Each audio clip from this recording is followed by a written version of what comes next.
Bienvenue si vous nous rejoignez dans 64 minutes, place à notre grand angle.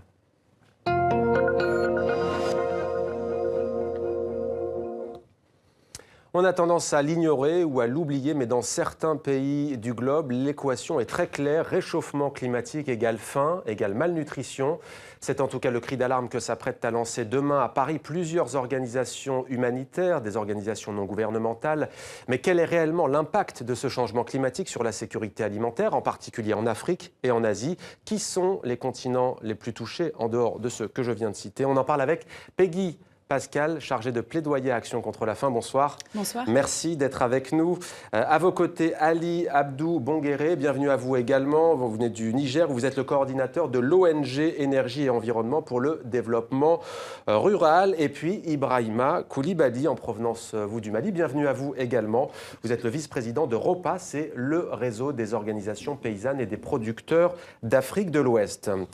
Peggy Pascal, la faim, l'autre visage du changement climatique, c'est le nom du thème de cette conférence qui se tiendra demain à Paris, en présence de nombreuses ONG. Donc, alors c'est vrai, les médias ont parfois tendance à oublier que c'est un impact direct sur la faim dans le monde, sur la malnutrition. En quoi, selon vous, ce lien est-il aujourd'hui clairement avéré ?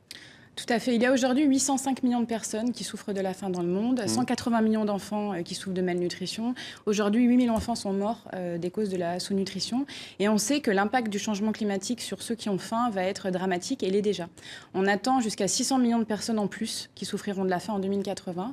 Et le problème, c'est que ce sont ceux qui sont le plus touchés par l'impact du changement climatique qui ont le moins contribué à l'émission de gaz à effet de serre. C'est ça le paradoxe qui est d'autant plus insupportable. Tout à fait. C'est l'injustice climatique.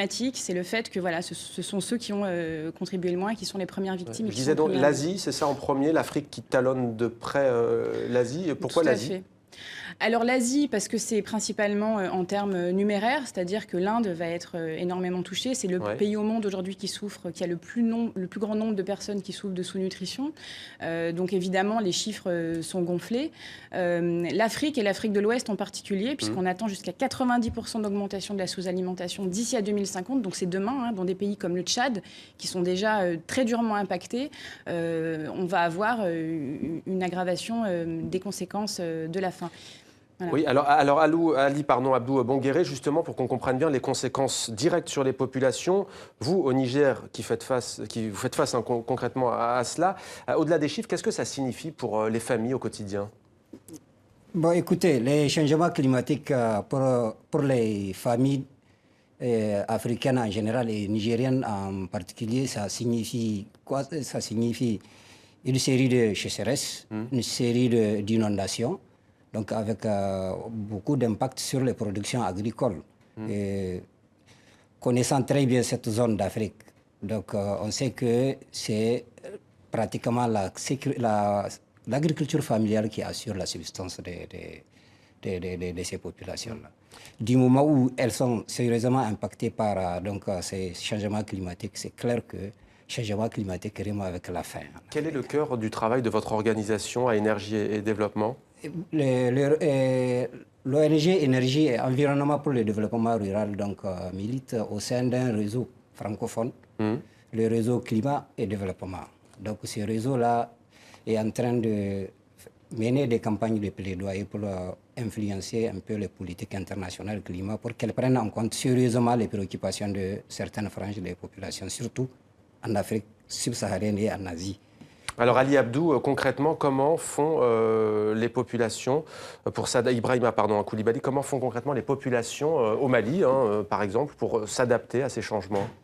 Merci bien. Je dirais d'abord qu'on parle beaucoup aujourd'hui de la question des changements climatiques, mais ma région qui est le Sahel connaît ce phénomène depuis les années 70.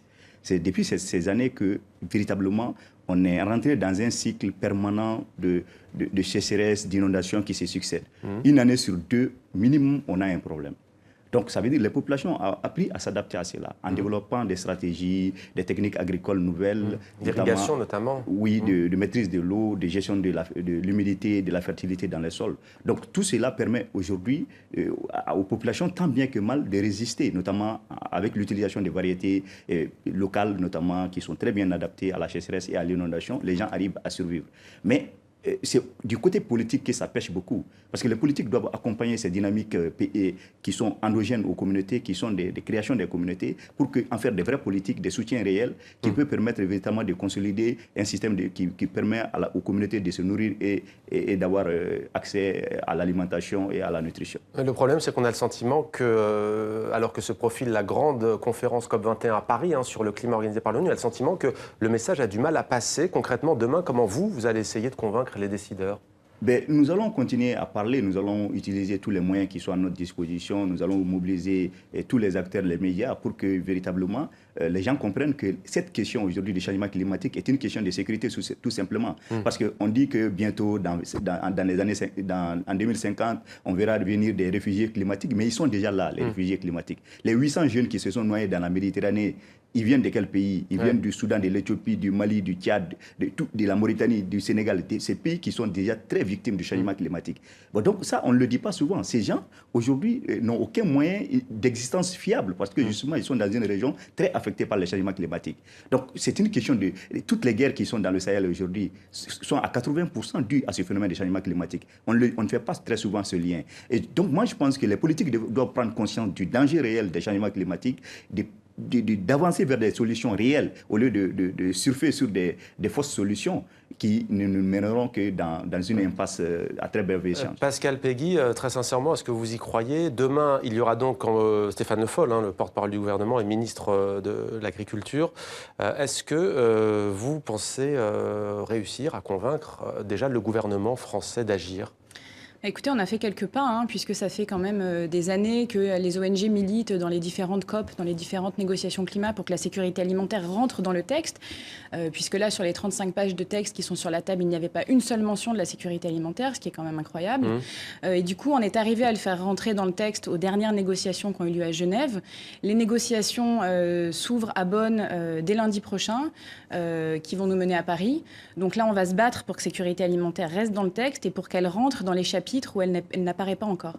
Donc ce qu'on attend des pays, mais des pays africains, des pays du monde et de la France aussi, c'est qu'il y ait une véritable prise de conscience qu'on ne peut pas dissocier indéfiniment l'agenda climat et l'agenda lutte contre la pauvreté et lutte contre la faim.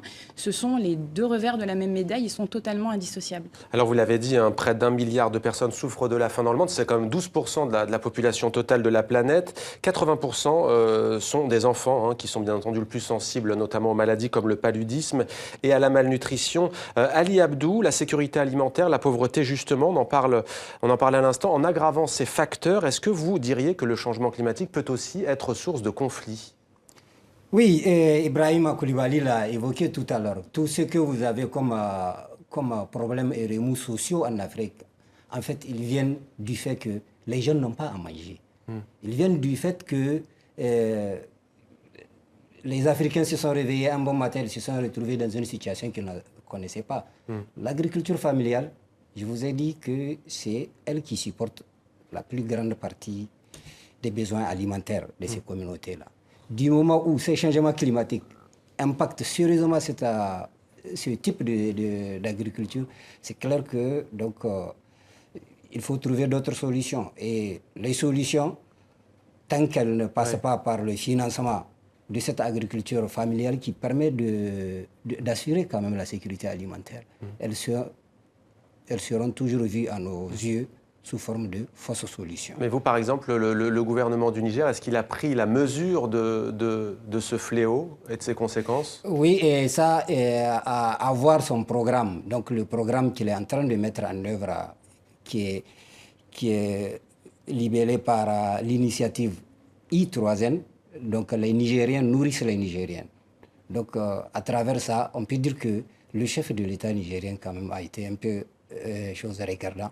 Il a pris le taureau, comme on le dit. Par les cornes. Ibrahima Koulibaly, peut-être une réaction de votre part sur ce que disait tout à l'heure Péguy Pascal. Les pays du Sud, paradoxalement, et ce qui est d'autant plus injuste, ne sont pas ceux qui sont, si l'on peut dire entre guillemets, les plus contributeurs sur les émissions de gaz à effet de serre. Quelle est votre réaction et surtout votre message à faire passer ce soir? En fait, je pense que cette situation est véritablement une situation d'injustice réelle. Mais cela ne peut pas dissuader, n'enlève pas la responsabilité des pays africains de s'organiser pour ces négociations. D'abord, pour avoir un agenda commun, le défendre face aux pays puissants qui justement ne veulent pas changer leur modèle de production ni de consommation. Et donc, je pense que l'enjeu pour moi, c'est que l'Afrique doit parler d'une voix, essayer de s'organiser, au moins par les régions, la CEDEAO, la CEMAC, les différentes régions politiques qui sont organisées, doivent s'organiser pour parler d'une seule voix. Mais malheureusement, nous ne voyons pas venir cela, c'est ça qui est inquiétant de mon point de vue, mais nous ne pouvons pas changer la situation. Ce sont les pays puissants qui dirigent la... Les gouvernements, mais pas seulement, parlons peut-être aussi de la puissance des industriels. Tout à l'heure, vous évoquiez l'Inde, il s'avère que vous, qui êtes d'un syndicat paysan, hein, disons-le, c'est aussi la destruction de tout un modèle historique qui est en train de toucher les pays du Sud. Tout à fait. Et donc, c'est là où je disais qu'il fallait véritablement soutenir des politiques publiques, les politiques publiques qui peuvent permettre à l'agriculture africaine d'être une agriculture durable qui ne contribue pas encore au changement climatique, parce que l'Afrique est la première victime. Je pense que tout ce qui a été documenté ces dernières années sur l'agroécologie, les pratiques durables, qui sont très bien adaptées au contexte et qui permettent justement de résister aux sécheresses et aussi bien qu'aux inondations. Mais il faudrait que les politiques concrètes s'orientent vers cela. Alors justement, pour terminer, à tous les trois, au mois de décembre, il y aura cette grande conférence à Paris, COP21. Peggy Pascal, une mesure concrète, s'il y a urgence, quelle serait-elle? Vous savez très bien qu'on va parler de réduction du CO2 lors de ce grand rendez-vous. Si vous aviez une mesure d'urgence, quelle serait-elle? Ça serait qu'on ait un vrai choix et une vraie réflexion et des décisions sérieuses qui soient prises sur quel modèle agricole on veut pour nourrir la planète. Nous, on ne veut pas d'OGM, on ne veut pas d'agrocarburants. On pense que c'est des politiques comme l'agroécologie, le support à l'agriculture familiale, qui peuvent à la fois nourrir la planète et réduire le niveau d'émissions de gaz à effet de serre le plus bas possible. Ali Abdou Bonguéré, même question. Pas d'OGM, vous partagez? Oui, absolument. Je suis absolument d'accord avec son point de vue. C'est d'ailleurs notre point de vue à nous, au niveau de la société civile. En plus de cela, moi, je dirais qu'il faut peut-être même sur les questions finances, il faudrait orienter peut-être la plus grande partie des financements vers les pays qui en ont le plus besoin. Qui ont quand même chose. Il faut prioriser les pays qui sont les plus vulnérables. Le problème, c'est que les pays riches chez Ibrahima Koulibaly ne veulent pas forcément mettre la main à la poche. Absolument, ils ne veulent pas changer leur modèle de production ni de consommation, ils ne veulent pas mettre la main à la poche. Et je pense que ce qui serait une décision courageuse lors de cette conférence serait véritablement d'avoir un regard critique sur les fausses solutions qu'on a promis ces dernières années, notamment le marché du carbone, l'agriculture intelligente, soit au climat. Ce sont des leurs en vérité. C'est pas ça qui va allumer. Tout le monde sait les billets d'avion non voilà. plus. Donc c'est exactement, c'est tout sauf des vraies solutions. Il est temps d'avoir un regard réel sur ça et de se dire qu'il est temps, si on veut que la planète soit sauvée, de prendre des mesures concrètes. Un hashtag peut-être aussi, hein, c'est l'air du temps, les réseaux sociaux. Quelques mots à ce sujet. Exactement. Donc demain, l'ensemble de la conférence sera retransmis sur notre site faimeclimat.com et vous pourrez poser des questions, interagir avec les orateurs avec le hashtag Hunger and Climate, désolé pour les francophones, tout au long de la journée. Voilà. Tout au long de la journée. Demain, voilà, on en reparlera peut-être sur TV5 Monde. Merci beaucoup à tous les trois d'être venus sur le plateau de TV5 Monde, la chaîne francophone mondiale. Merci à vous.